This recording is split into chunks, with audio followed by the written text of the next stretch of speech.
Good evening. Hi, good evening.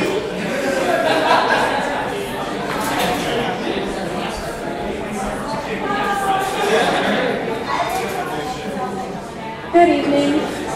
Can everybody hear me? Hello. Hi. I'd like to welcome you to C2ST Suitcase here at the Rattler. I'm Andrea Poet. I'm the Director of Programs and PR for C2ST. If you're unfamiliar with us, C2ST is a not-for-profit. We bring scientists out of the lab directly to you. We also bring non-scientists out of the lab directly to you, people working on innovation. In an era where only 1 in 4 adults meets a basic standard of scientific literacy, we aim to reignite your passion for science and teach you a couple things. Just to let you know, the program tonight is presented in partnership with the Rattler. We are very grateful to them for allowing us to be in this space. We hope you indulge in some food and drink tonight and keep the partnership mutually beneficial. They have a fabulous special, so please order freely from your servers and take good care of them as they take good care of us. One other thing, we will be sending you a survey. After this program, there are 3 certificates for a free entry to the Morton Arboretum, randomly selected from those who participate. So yay, please fill that out. And right now, Sasha's going to pass around this beautiful clipboard. You can sign up for our mailing list and let us know how you heard about the program tonight. So I'd like to introduce our speaker, Thomas Day. Thomas is a managing partner of Invent 2026, a new nonprofit economic development agency. We, the Midwest Innovation Corridor, rooted in invention, technology transfer, and entrepreneurship. Beginning this fall, they will be in partnership with the Women's Business Development Center and be supporting the Invent Illinois Partnership, a program to support entrepreneurs and small business owners who are commercializing inventions generated from applied research laboratories. His entire bio is on the back of that card in front of you, and he will tell you more right now. Welcome, Thomas. Thank you so much. Thank you, Andrea. First, thank you, Dr. Srihan, for being here. It's a great honor to have you here. Also wanted to recognize our partner, Greg Kurtz at Creative Capital. Thank you so much for being here, Greg. Jim House, who's going to be leading something we call the 2026 Exchange. This is going to be a new organization. We're going to be working to build out rather shortly to identify national technology challenges and build a connective tissue between applied research labs and communities entrepreneurship, and build an awareness of national technology challenges. We'll have more to update on that. Jim's going to be leading that. Thank you, Jim, for being here. So, I'm Thomas Day. I am the co-founder and a partner of Invent 2026. As Andrea mentioned, we are a nonprofit economic development agency serving the Midwest region by supporting applied research, technology transfer, and entrepreneurship. We focus on building a Midwest economic corridor, innovation corridor, that consolidates a lab-to-product chain here in the Chicago area and throughout the Midwest. And I'll get into a little bit more detail about what that means. We have designed and developed a series of programs to support visibility of lab-generated inventions, technology transfer, and a software program I'll tell you a little bit about a little later, to raise visibility of lab-generated inventions from places like Argonne, from the Department of Defense laboratory and research community, and a host of other applied research centers. We have finally built a board of advisors, of which a few are presented here. These are leaders of entrepreneurship, of applied research, and community development. They advise not just Alex and I, but also the portfolio companies we're working with. So let's set some expectations before we go any further. The name of this talk, Chicago's Potemkin Village, is, I acknowledge, a provocative one. It was designed to be. I will caution you, these are my views. I would encourage you, if you disagree, to provide your feedback. It is certainly welcome. I have been wrong before. But let's also recognize this conversation is critically important. I recognize conversations about how Chicago is going to be the next Silicon Valley are a bit trite. They're certainly frequently had in bars in the West Loop. I get it. But listen, if we are going to be a competitive city moving forward, this is something we have to get right. We cannot be a city of professional services only. We do have to have an industrial base. We do have to make things. We do have to be on the cutting edge of technology. And by getting this conversation right, we can lay out a map forward for doing that. That's why we have this conversation tonight. But first we have to break groupthink. These headlines, listen, I know that they speak to a degree of energy behind leading innovation and technology in Chicago. I know they speak to a degree of socialization that has happened in Chicago in leading technology. I am deeply concerned that these headlines are presumptuous, that they are presenting an image of Chicago that is overstating reality. So let's unpack what is the true story of what has happened in Chicago in 2009. We picked that year 2009 for a reason. What is the true measure of an innovation economy? What is tech? What are we getting at here? And then finally, let's map forward a plan for the next 10 to 20 years for how Chicago and the Midwest is going to be a competitive innovation market. So, 2009. This image here, it presents a Chicago that is making progress. It has been celebrated by folks who are close observers and advocates for Chicago's technology community, perhaps rightly so. There has obviously, as you see on this graph, been an increase in venture activity, both in the capital that has been deployed to Chicago and also the number of venture deals. That's great news. Let's also recognize that the national venture capital and venture market has mirrored what we have seen in Chicago. That this increase in venture activity since 2009 is not unique to Chicago, hardly.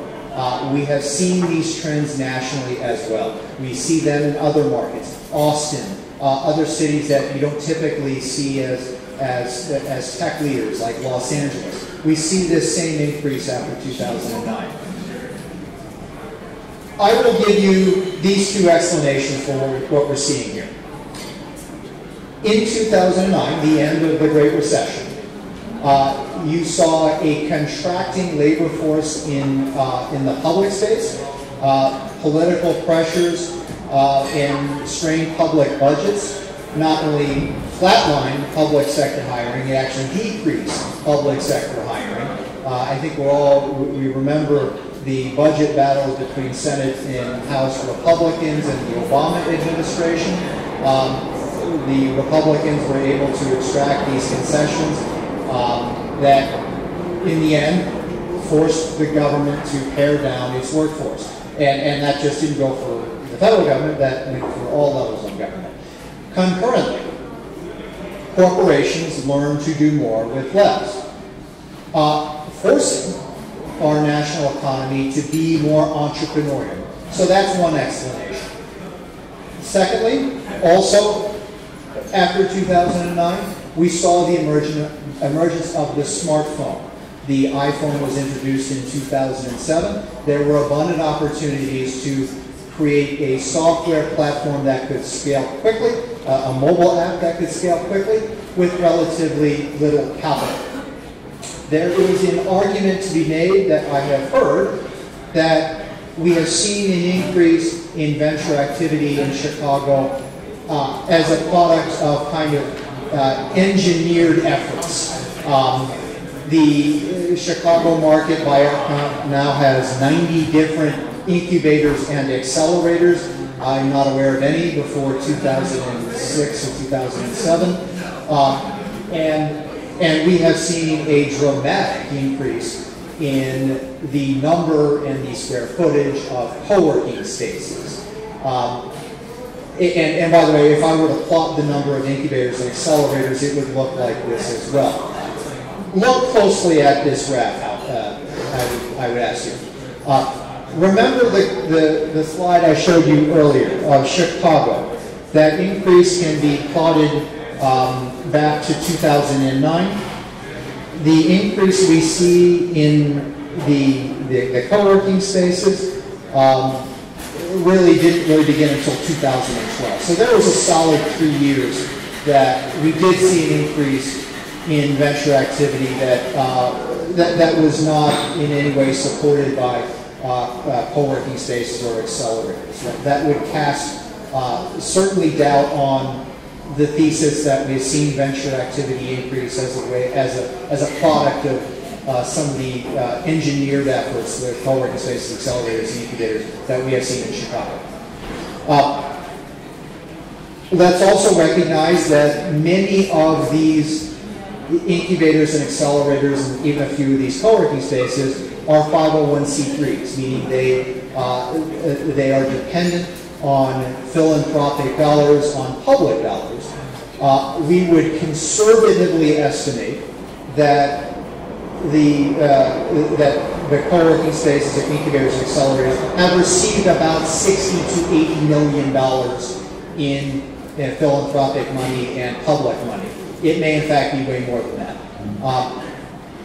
So let's take a step back here and assess what are we going after here. Well, what is technology? How do we want to measure what we're doing? We have done a lot in Chicago in new software development, new app development. We have done a lot of innovating on the business model side. But can technology be more than just digital? That's obviously a rhetorical question. We would offer this, that the billion-dollar startups and the multi-billion-dollar startups of the next 10 to 20 years, not the last 10 to 20 years, the next 10 to 20 years, will be in these applied sciences, advanced materials, new battery designs that will drive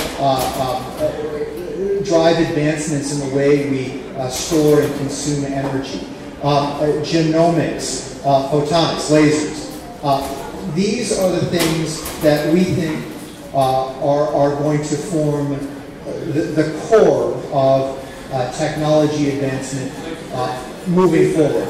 And what do these things have in common? Let me make this point real quick. They require longer product development cycles, no more building something out of your garage.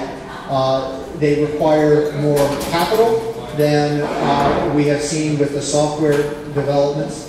And of course, they require significant IP. The previous slide, yep. Cybersecurity. Yep. Yeah. Correct. Sure. So, let's make this a central question about what we're doing in technology in Chicago. We can talk about the need to bring more engineers in Chicago and coders. We can talk about, hey, we're going to go get the new Amazon headquarters. But at the core of what we need to do in Chicago to be a competitive innovation market is answer this. Are people coming into Chicago, or is industry coming into Chicago? Is the federal government turning to Chicago to solve national technology challenges? We have 8 million people in this world. How are we going to feed them? How are we going to produce enough clean water for our people to drink? How are we going to secure our cyber systems so the Russians don't hack us again? These are national technology challenges that we need to be not just focused on, but at the very least aware of in Chicago. And we need to be building solutions. So how will we know how we're doing in Chicago? We would offer these two, no, I'm sorry, I was cautioned not to stand in front of the speaker, so I won't do that. We would offer these two measures of success. Number one, is private capital coming to Chicago to support the development of new technology? That's venture, right? And number two, is public money coming in? Is federal money coming into Chicago to advance technology to solve national technology challenges? Private capital, Chicago has bounced between 7th and 11th in the amount of venture capital deployed to Chicago. Of course, the Bay Area, San Francisco is number 1, San Jose is number 2, New York is number 3, I believe, Boston's number 4. We have consistently been a second-tier venture capital market.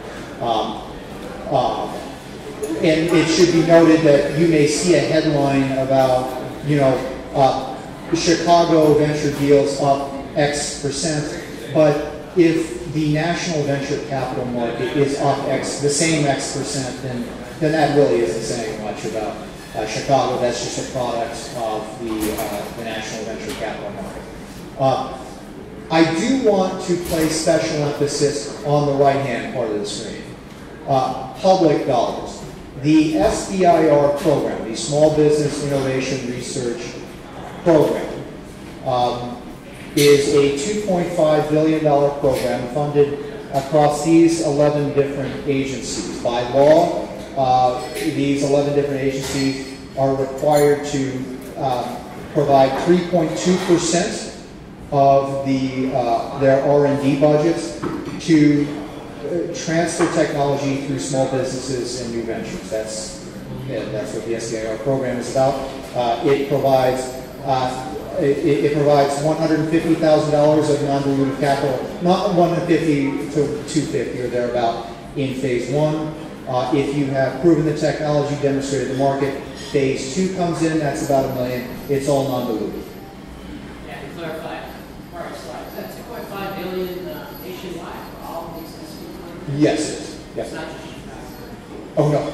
Yeah, if we received $2.5 billion in SBIR, there would be no need for me to be up here. I'm sorry about that. Yes, it is across the country, 11 different agencies.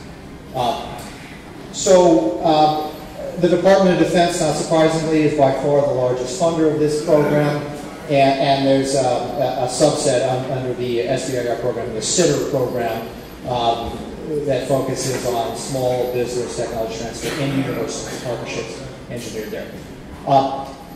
So why focus on public money? Well, we all want to be the next Silicon Valley, right? But let's unpack a little bit on what Silicon Valley is and how it became what it is today. I would encourage everybody tonight when they get home to look up Steve Blank's The Secret History of Silicon Valley and explore a bit what catalyzed the growth of the technology economy in Silicon Valley. The image you see there is of a field. That's what Silicon Valley was a couple of generations ago. What happened? Well, Frederick Tarnan he came from Harvard to Stanford to be the dean of Stanford's engineering program, and with him came a bunch of federal money to support the development of radar systems and communications platforms to go fight the Soviets. Harmon encouraged his students to, instead of pursuing a PhD, go start a new business. 2 of his students, Hewlett and Packard, took that advice. You're familiar with what happened then. The bottom line is, dumbing it down a bit, candidly, government money, defense money, catalyzed what we saw in Silicon Valley a couple of generations ago. And that was the case because they were solving national technology challenges through Stanford's engineering program in the Bay Area. We can take that same playbook and do that here in Chicago. So I mentioned we think SDIR is a good measuring stick for how we're doing in Chicago. So how are we doing? Not good. This is a map. The darker states are the states that are receiving large numbers of SDIR grants. They are the states you would expect: California, Massachusetts. We rank 17, the state of Illinois, but really at the bottom among states with a major municipal market. You will not see a lot of SDIR dollars going to South Dakota and Montana and such. So there's a problem.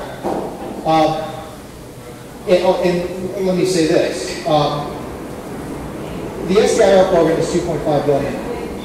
There are another about $60 billion that go out the door from the federal government by law to small businesses. And these are contracts or grants. Let's take a step back here and ask ourselves, we have created 70, 80, 90 different incubators, all focused like a laser beam on preparing new ventures and small businesses for venture financing. Is that sensible when you have the same, roughly the same number of dollars in government that is available for small businesses and new ventures? So the venture capital market nationally is roughly about $70 to $80 billion. That is about what we see across SDIR and government contracting opportunities that have been earmarked for small businesses. So with that in mind, last year we went to the senior folks at Northwestern, at UChicago. That's right there. His head is turned to us and it's stayed out a little bit. That's Matt Terrell. He's the director of the Institute of Molecular Engineering at the University of Chicago. By the way, we did not have a engineering program at the University of Chicago until about 5 years ago. He's the dean of it. Jay Walsh, his back is turned to us. He is the vice president of research at Northwestern. You can't see him. That's Jeff Binder. He was my boss. The Applied Research Institute was an initial sponsor of ours. He's off the screen here, but Jeff has now moved over to Oregon. He's an associate lab director there.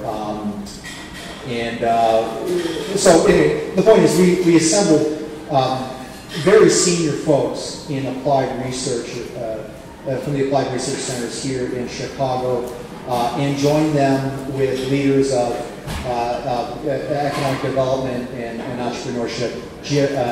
Jim Schultz was the director of Intersect Illinois. He's a top associate of Governor Rauner. Alan Matthew, the managing partner of Tribal Ventures. John Dallas is a mentor for many entrepreneurs in Chicago. Had 3 robust conversations and a 4th one in Champaign, 3 here in Chicago, a 4th one in Champaign, Illinois, around how we can catalyze technology transfer, the growth of new ventures, and root economic development through technology transfer and entrepreneurship in 2 things. In our natural resources and our applied research assets. And I'll come back to those 2 things, research assets and natural resources in a moment. And we explored what are our clusters, what are the strategic sectors where we have natural resources, where we have research assets to build out new ventures unique to the Midwest. They are on the screen here. The life sciences, we're aware of our presence in pharmaceuticals in the region.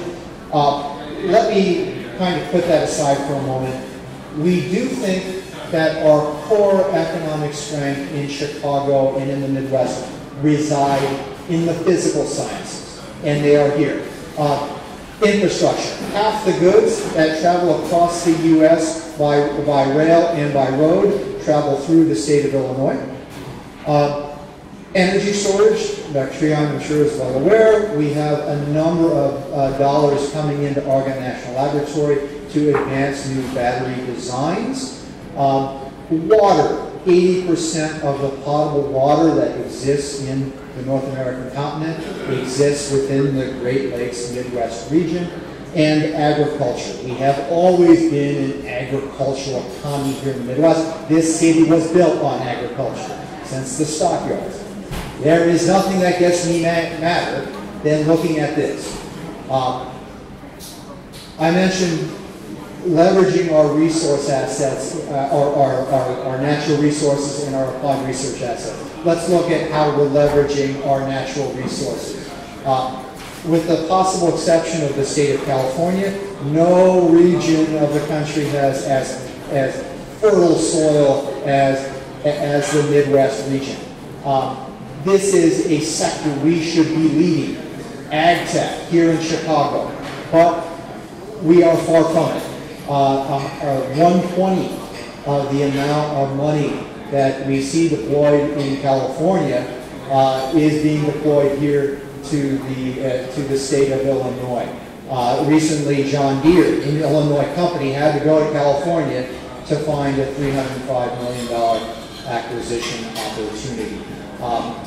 This is a real missed opportunity in our minds. Our research assets. The cities you would expect to be on this list indeed are New York, Columbia University, San Francisco, Stanford, Boston, 8th, MIT. The best we can do is 18. And the University of Chicago, of which both Alex and I are alums, ranks a 98. Folks, we are never going to be a competitive technology market here in Chicago unless we get ideas out of the lab and into the hands of entrepreneurs. We cannot be 98. This has got to change if we are going to advance what we all want to see in the city of Chicago and the Midwest. Yes, sir. Yep. So it is a formula based on the number of licenses that have been issued. I would defer to the Milken Institute. It was a many variable equation that they rated. Correct. Yes. Yes. So back to that graph I showed you at the very beginning. The explosion of co-working spaces and by extension the incubators and the accelerators. Has it worked? Well, let me make this. Could you just define the co-working space? I'm sorry. So the co-working spaces are open floor working spaces that are largely focused on new ventures. They typically, I'm trying to avoid referring to one or two in particular. Because it's a bigger issue than just them. But open floor working spaces that are kind of a favorite of new ventures. Typically, they cost about $300 to $500 a head to work inside of. The idea is to, and they may see it differently, to catalyze a community of entrepreneurship within these open floor spaces. Okay. Let me just get through this. We have a kind of segment where you can fire away. Is that okay by everybody? Yeah. I only have about 10 or 12 more slides. I'll run through my thoughts. So here we see the increase in the working spaces, the co-working spaces, and the amount of money that has come into the region through the SBIR program. As you can see, it's actually decreased over the course of the last 5 years. So it's difficult to point to the increase in the engineered efforts to catalyze new venture development in Chicago as being particularly successful with respect to federal money coming into the region. Second, this is the same increase in co-working spaces in Chicago against the share of venture capital that has been deployed to Chicago. And by the way, you obviously see that it's flat. We've been at about 2%, a little under 2% in the city of Chicago as far as our share of the national venture capital market. It would be easy to throw up your hands and say, well, these things just don't move. We're always going to be 2%. In fact, in New York, we have seen a sharp increase in New York's share of the venture capital market. In 2011, it was about 6%. Now it's at about 11%. So it can happen. So how are we going to do it? I want to spend a few moments on this slide. This is our roadmap. If we can get down this roadmap, I promise you, you're going to see progress. Okay? The first spot on our board here. This is based on an algorithm that engaging communities of entrepreneurship with applied research laboratories. What's that saying? We cannot have Merchandise Mart operating in isolation from Oregon National Laboratory, from the research laboratories, from Northwestern Transportation Lab, from there's an Department of Agriculture lab in Peoria. They can't be on one planet, and Merchandise Mart exists on another. Okay, supporting quick licenses. To be blunt, we can no longer have 1 year licensing processes. These things need to happen over a beer. These things need to happen over dinner. These things cannot happen over 1 year. We are way too slow in this city, in this region, in licensing technology from the left. And quite candidly, we observed at Stanford much quicker licenses of inventions to new ventures. We should be doing it much quicker here in Chicago. Targeting SBIR and STTR to provide that early spark of the development of technology. We are soon going to be announcing a partnership in a grant that we have received to basically be an SBIR clearinghouse for, that may be overstating things, but certainly raising visibility of SBIR funding opportunities here in the city of Chicago and supporting entrepreneurs and new ventures that are targeting SBIR. That is absolutely very much a part of our roadmap. So bringing experienced advisors like John Levin here to the table to advise our new ventures and take a hand on the steering wheel. This is a way of saying we do not ask our advisors to simply meet with our new ventures once a month for now. Okay? We want a much more active participation among our advisors to advance technologies that we work with. Supporting the prototyping and testing of new technologies with corporates at the table. That's very critical.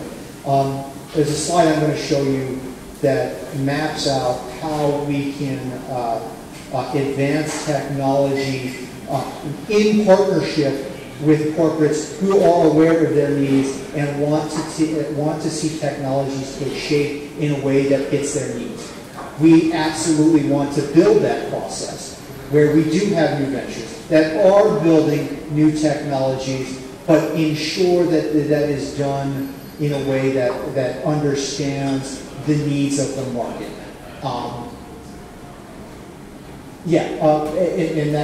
That's kind of covered on that next to last square there.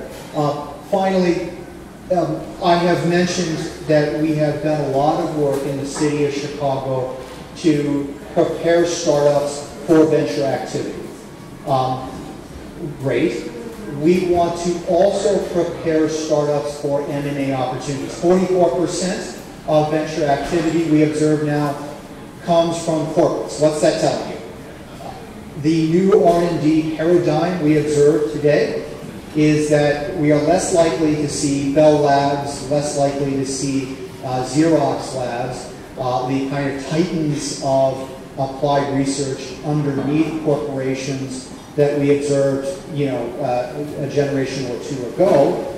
To be blunt, corporates aren't as willing to take on the risk these days. But what they are willing to do is see a technology take shape with a startup, have that startup prove the market, prove the technology, and then go acquire it at the end. That's what we observed with that $305 million acquisition with John Deere a few weeks ago. We observe it over and over again. Let's work within that new R&D paradigm to drive M&A activity here in the city of Chicago. We observe the value of IPs, of course, throughout the region, but we found this one report from the Illinois Science and Technology Coalition looking at 804 startups from universities in the state of Illinois. The numbers jump off the charts. So of 804 startups, 129 involve some significant IP behind them, some element of technology transfer. The others did not. But of course, you see the 129 that did involve IP transfer. Well, they got half the money, more than half the money, right? So what's that telling us? There is a lot of value being created at the laboratory. This is a list of all of the IPs generated at federal research institutions. The blue line is the number of invention disclosures. The green and the yellow line tell us what is actually being commercialized. So in our minds, we're kind of operating at like a 50% capacity here. We need to differentiate between the value we are creating at the lab and the value we are extracting. Technologies don't sell, products do. This is the slide I referred to earlier. This is tremendously complex, but we have to pay very close attention here. If we can get this going in the city of Chicago, we're going to see all the kind of venture activity, the M&A activity, and the government investment that I talked about fall. Okay? What is this? A technology takes shape, but not too much, at a laboratory. It is not up to the laboratory to overdevelop that technology. Inside that yellow square, that's where we should have the entrepreneurs, the venture capitalists, the industry partners, operating inside of that yellow square to identify the commercial pathways, to develop, or to identify the uses and the ways in which we will make this technology take shape. I wish we viewed innovation in the city of Chicago through this process. And bringing industry to the table to guide what is inside that yellow box is tremendously valuable, so that they can provide guidance as technologies take shape from the laboratory. I'll give you an example of what I'm talking about. The sensor suitcase. This is something out of the Department of Energy laboratory system. It is an algorithm in a sensor system to detect how a facility is using energy. That's what they built at the lab. Okay. Now, what is it when it comes into the market? That is where Chicago's community of entrepreneurs comes in. That is where our industry partners come in. That is where our venture capitalists come in. That is where our entire Chicago innovation community comes in. And and identifies, in this context, what is the software application and what is the hardware application. In this context, the sensor suitcase, we would observe our industry partner or an entrepreneur commercializing that technology to develop a user interface to leverage that technology to guide construction, or rather, and we actually see this, a sensor suitcase, the hardware component, where sensors are put on a refrigerator, an air conditioning unit, a light fixture to collect data and observe how that facility is using energy and how you can reduce energy use in that facility.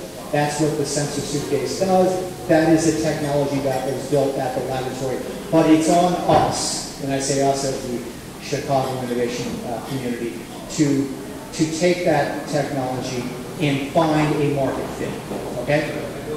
So we have, as luck turns out, developed a software program for doing that. T-Nebula. This is the brainchild of Alice.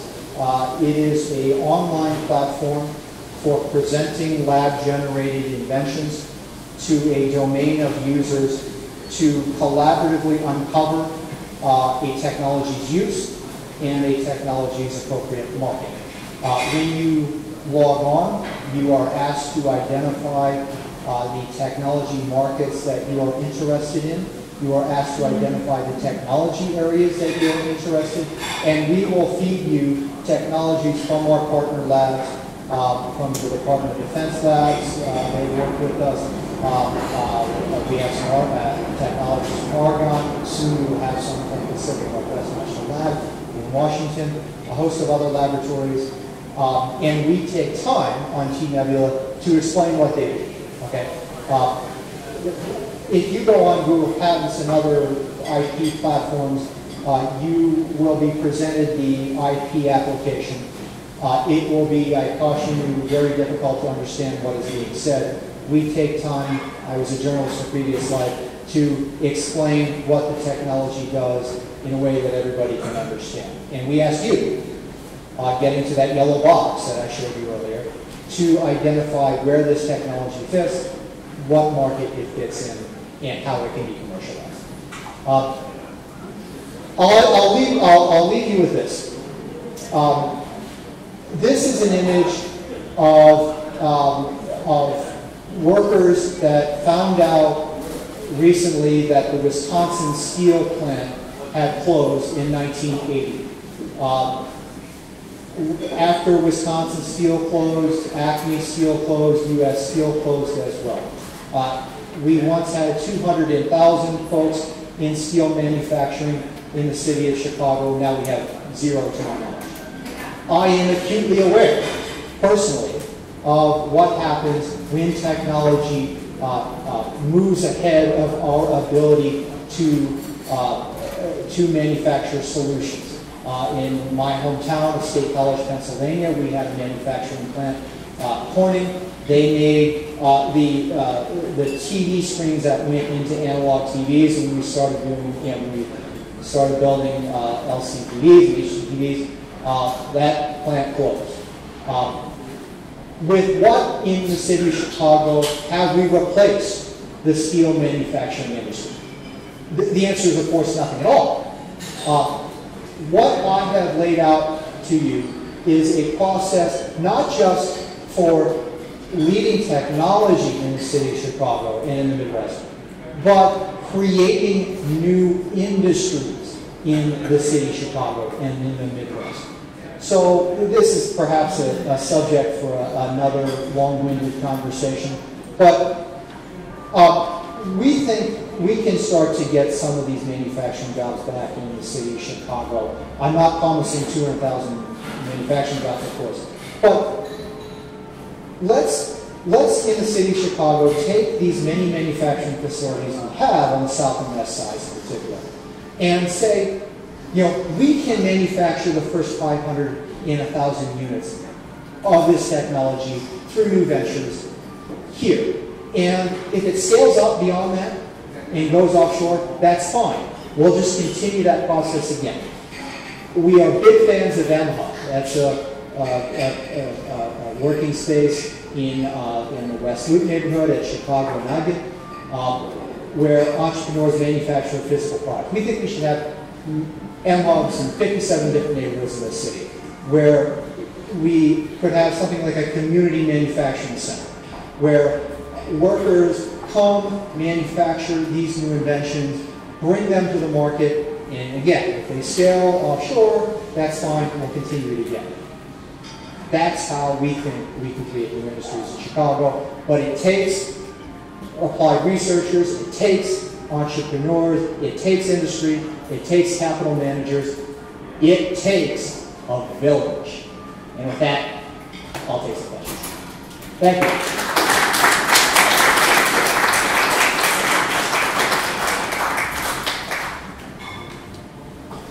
And Alex, if you want to. Yeah, I was wondering, there are a couple of things that you didn't mention about. First of all, you were listing the major universities admitted Illinois technology. I know they're doing quite a bit of work in various fields. They have a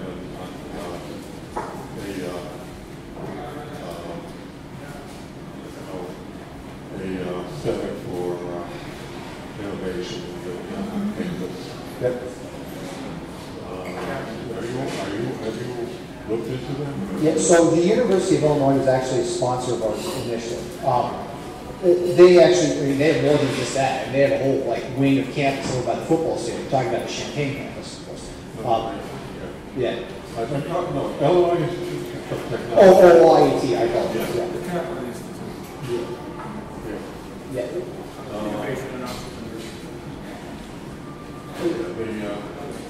The other thing is that also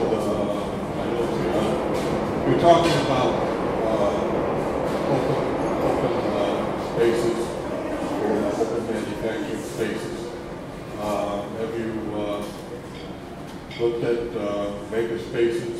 There are a few of them in the Chicago area, city and suburbs. Yeah, and that's kind of what I'm getting at with admittedly kind of less than detailed strategy for catalyzing new manufacturing in Chicago. We're big fans of the makerspace revolution we observe here in Chicago. So yes, let me clarify. The co-working spaces, I don't want to be seen as overcritical of them. I know there's an intent there. I would argue that is one element of catalyzing new technologies in Chicago, but not the lens through which we should be viewing this space. It is incomplete to create 1.5 million, 2 million square feet of co-working spaces and even maker spaces without technology transfer from the labs. Okay? So, you know, I side with you on the point about maker spaces. And, you know, again, I just want to kind of caution that, yes, I do think, frankly, the co-working spaces we have built in Chicago are a little bit on the overbuilt side, but they are one element, but not a complete element of an innovation economy. What we haven't figured out in Chicago is technology transfer, among a few other things. That answer your question?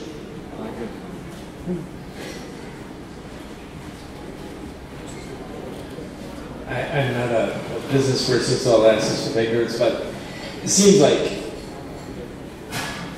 the impetus is generated from innovation. Innovation occurs on universities. I actually grew up in the shadow of Bell Labs. But industries typically, a lot of them are not doing that anymore. I think they're not doing it anymore because it's too expensive. They are letting ideas develop and then buy them or license them, as you said, or somehow engage them after they're brought into existence. The universities here, I mean, Stanford and some of these other places, once they got an edge, once they got one of these technologies going to Google, you know, or you know, Hewlett Packard or whatever, they built an incredible momentum on it. And we're trying to build that momentum here in Chicago. But isn't that where it starts? Doesn't it start with a city that doesn't have enough dollars to put into their universities and things like that, and federal government that doesn't even appreciate science? To get the ball rolling, don't you need more think tanks? And you're correct. You've got to translate from think tanks to products ultimately, but we don't invest enough in the think tanks seemingly. We've got a lot of things going for ourselves. We've got lots of space, water, agriculture, all these other things, but doesn't it start there? We have national laboratories that were being scaled down, wondering what they're going to do next because the federal dollars don't exist. Doesn't it start with the think tanks? So, you are right, the Trump administration has proposed rather dramatic cuts in federal support for research. That is a little bit outside the bounds of what candidate I wanted to talk about, but that is an important variable. Not just federal support for research, but private support as well, and support for university-based research is also, bottom line, we need to be doing more research. What I would also respond with the slide I had earlier, and that is the number of IPs that we produce from the federal lab system, and that slide could be from the university lab system as well, and it would look the same, I'm sure. We're not extracting, if we're extracting every last IP that was generated from the federal lab system, I'm not even sure that would be appropriate. I'm sure there's plenty of IPs that are generated from the federal labs that do not need to be commercialized, but there are many IPs that do or should be commercialized that are not. We are not extracting that value. I would argue that support for research is something we need to address. That is probably the subject of another long-winded conversation I could hold. But let's deal with what we have, okay? Let's deal with the condition set that we have been presented. And with the research that is being done, not just in the DOE and DOD and the Department of Agriculture and other federal labs, but also the university labs. Let's work with what we have and extract the value that is being created. And as far as what we're doing at Event 2026, we're kind of focused on that. But that is not to say I disagree with you at all. I don't. We should be investing more in research. I would also caution you that if we are investing so much public money in research, it would be very helpful for the Department of Energy, the Department of Defense, and all of these federal labs to be far more open about licensing than we have recently. An observation of one of the slides, and then a question. On the venture capital slide, I noticed a huge drop-off between 2010 and 2011, or 2011 and 2012. Yeah. And I want to know if you can explain why that was. I experienced kind of a drop-off in the labor market. And I went, like that? Yeah, that's shocking. Can you explain what happened in 2011 and 2012? And then my second question is, Illinois has been ranked number 3 third year in a row for people leaving the state.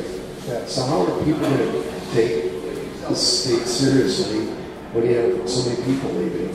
It's a ignominious ranking. Yeah.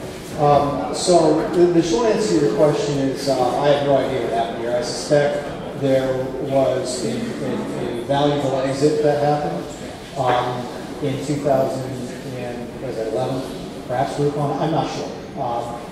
That's why this is smoother than that, right? But what is interesting here is the disconnect between the number of venture deals and the capital deployed. So what has happened between 11 and 12, or 11 and 13, is you have had an increase in the number of deals, but the amount of capital has decreased rapidly.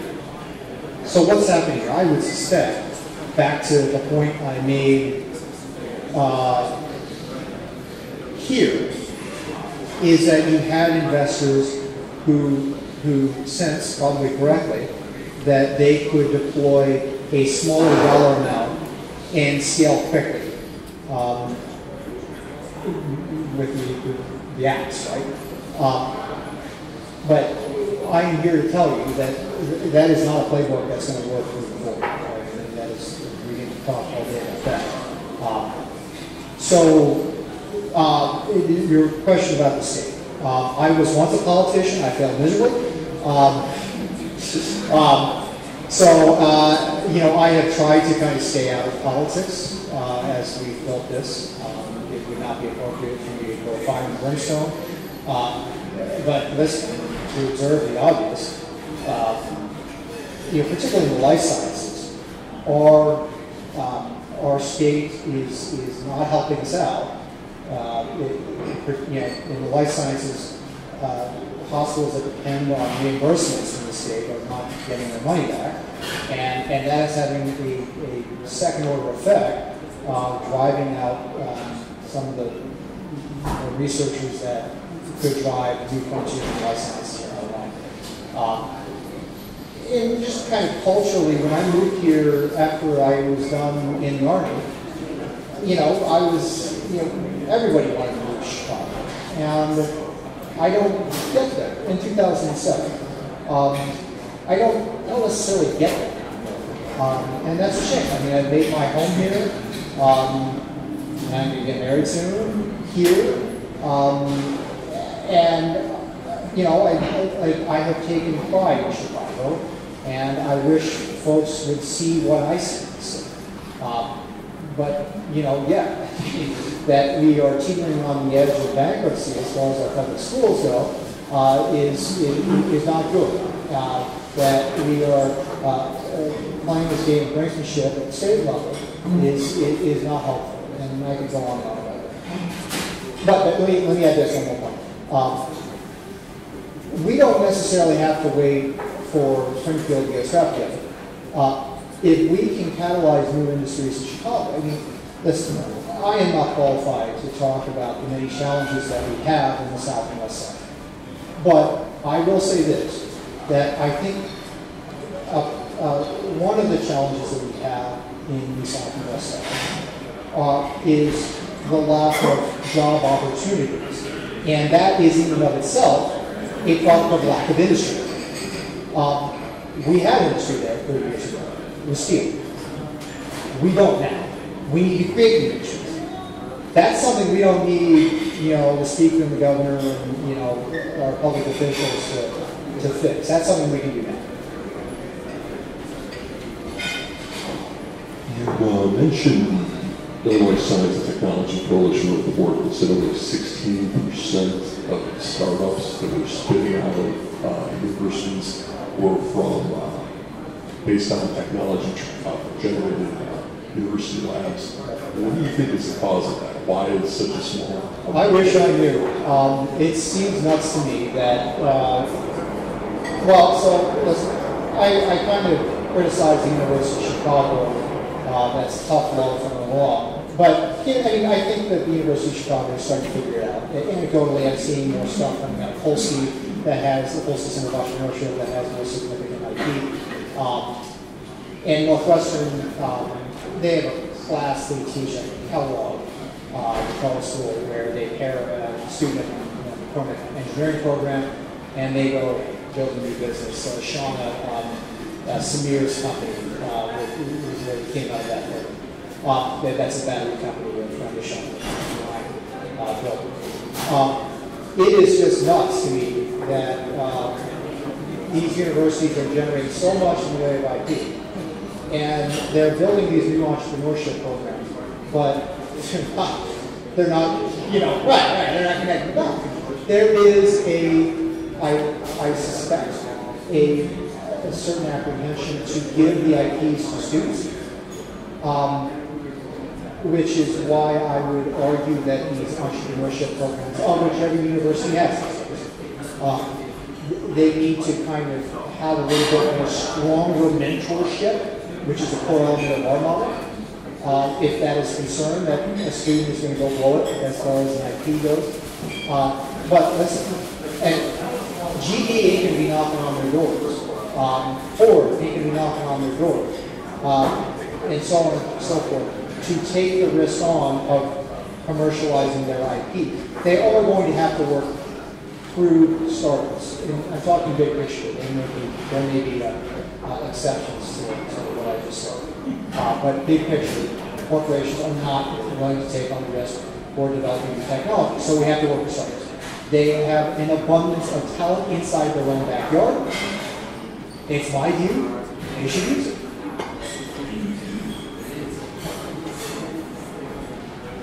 Thanks. Question about the whole VC model. It relies on, I guess, one hit and many misses, and big home runs, so to speak, to make their money. Also, they want software types of returns. In other words, relatively low capital investment and relatively quick harvesting of events. The investments that you mentioned are longer term, they take more capital. Where would that money come from? Do you think it will come from government, or where would it come from? So Alex and I are big believers in the laddering concept. That instead of getting a seed check in developing a technology, that's not possible. We're talking about batteries and advanced materials. Instead, getting grant money as capably as we can. We do place a special emphasis on SBIR, but in the energy field, there's RFE. There are federal grant programs and other grant opportunities that exist to develop technologies that don't necessarily involve, pitching seed and venture investors. So start off with, as much as you can do with the grant money you get. Build that out, identify your first customer. Make that first customer a corporation that may have their own venture arm, and engage with corporate venture arms that are also your first customer to ladder up to your second and your third. And as you move down this process, make sure your technology takes more definition and greater shape. That's what we think is a more effective model than what we observed in seed and venture investment here in Chicago, because there just isn't the kind of capital, particularly in B, C, and D stages, that would be required to see in advanced materialization.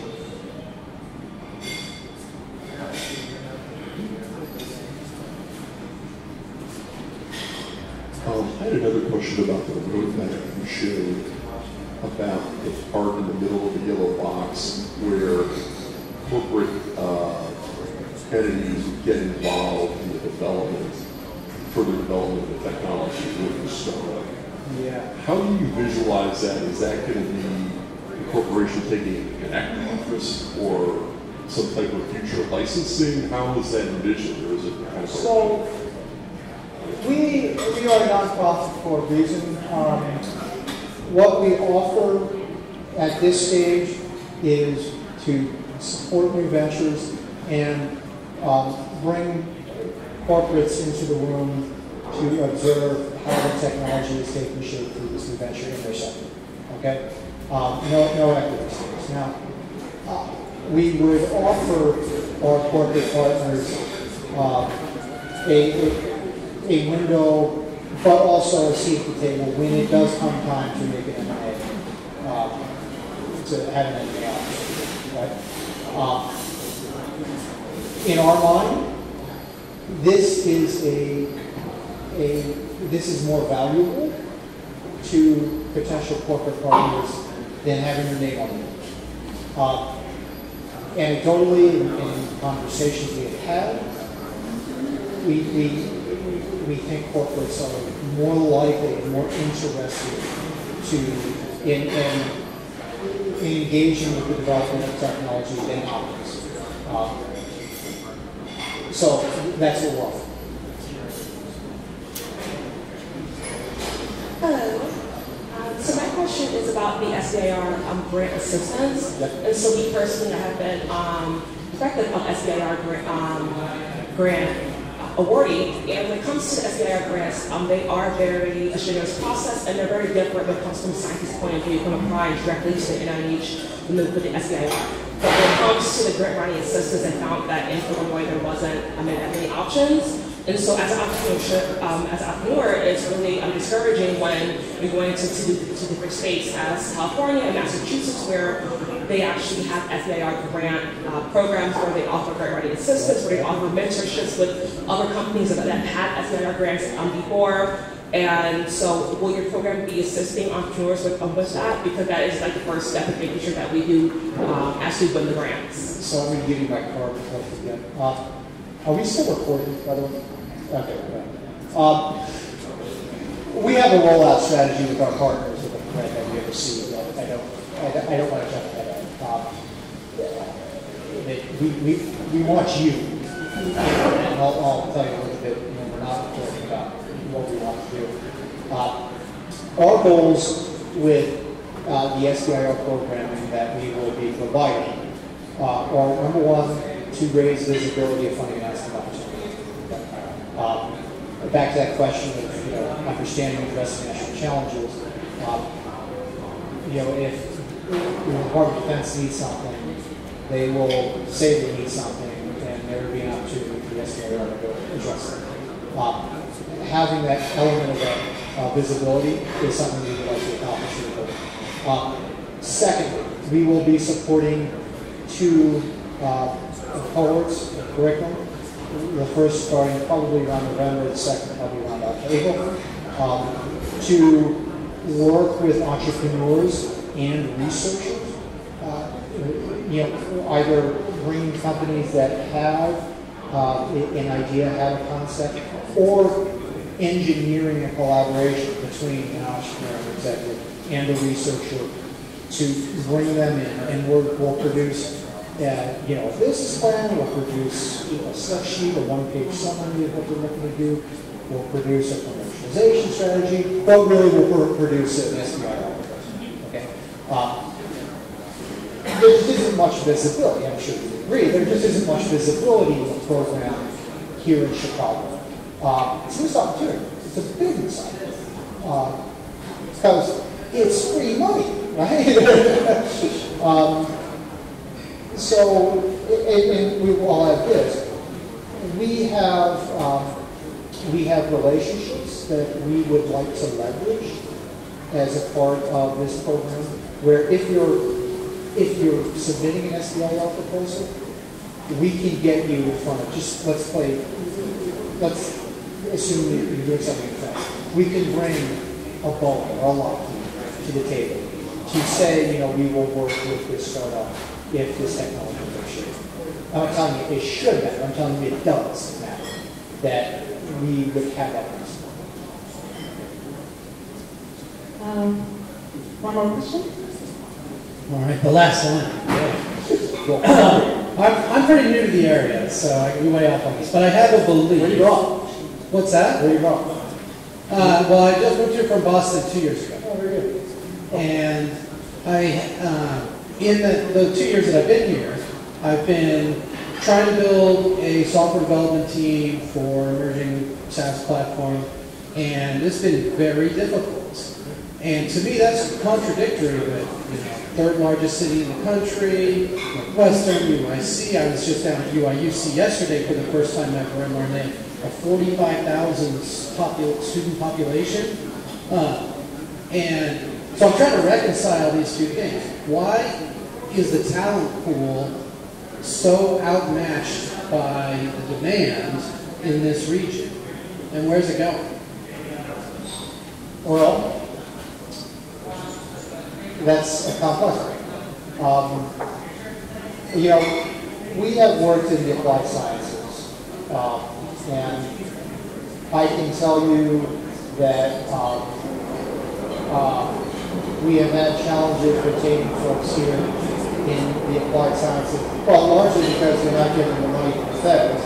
And we're now starting to see researchers leave the United States. That's how bad it is. American researchers leaving the U.S., never mind foreign researchers coming here. That has stopped. You're asking about, I assume, coders. Is that right? Software engineers, coders? Yeah. Listen, I think we're familiar with the challenges that we've had in the state. The brain drain that we have had for many different reasons. I cannot tell you why the engineers at the University of Illinois, that's a great program, that's a great university for engineering, why so many of them leave. I will tell you this. I actually asked Dean Angelo Candelero, the dean of the engineering program at the University of Illinois, how can we retain this talent that you are producing, or moving to California, and we lost it. He immediately went on a tirade, for lack of a better word. This is a familiar concern of his. But one of the solutions he proposed is engaging these students here in Chicago earlier. And by that I mean these students are going to flock to centers of talent, which typically means the city. They want to move to Chicago.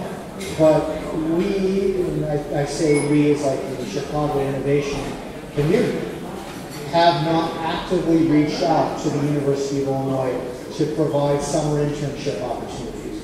And by the way, the folks at 1871 and other organizations are familiar with this challenge, okay? We have not reached out and provided these opportunities and make them job offers that we see happen again and again in the Bay Area. He specifically said, we have dozens of students go off to Seattle for a summer internship with Microsoft, or the Bay Area for a summer internship with Google, and they get a job offer and they're just kind of fooling around their junior senior years. If we can create that here in Chicago, Outcome Health, Groupon, I could go on and on, but also the smaller ventures, we can start to fix that challenge. Why don't we just start? I think we have time. Have you ever heard of Professor Peter Capelli?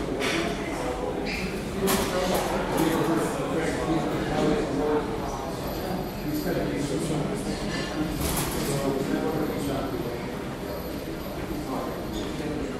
I've definitely talked to the different universities in the area, IIT, also computer science, program, all that stuff. There's a bunch of different areas. I mean, I was running a software development company myself and even Stanford. So it takes a lot of energy and resources to actually find the right people. I think that's across many different. Thank you everyone for coming, and thank you for sharing. Thank you for your time. And remember, we will be sending out a survey if you want to be entered for a drawing to win free Morton Arboretum tickets. Feel free to fill it out, it really helps us out. And also, thank you to the Rattler for giving us this space free of charge, and don't forget to settle your bills before you go. Bye everyone. Thank you.